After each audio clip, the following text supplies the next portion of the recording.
Sultan was an energetic 7-year-old boy known throughout his neighborhood for his boundless curiosity and mischievous nature. Unlike other children, he often ignored his parents' advice and disregarded his teachers' instructions. His parents, Fatima and Hassan, were loving and patient, yet they struggled to instill a sense of discipline in their only child. "Sultan, finish your homework before going out to play," his mother would often remind him.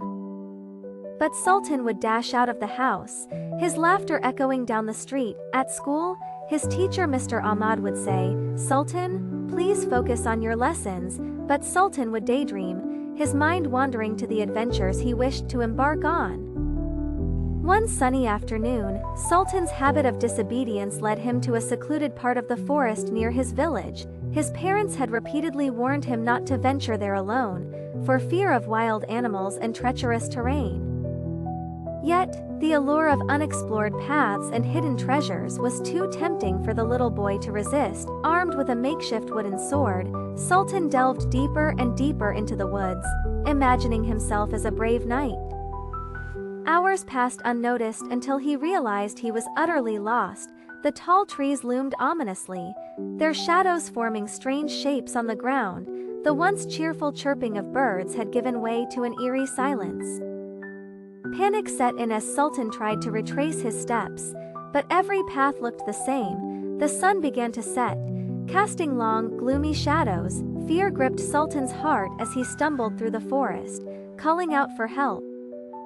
His voice echoed back, mocking his efforts. Tears welled up in his eyes as he remembered his parents' warnings. "Why didn't I listen?" he thought, regret washing over him.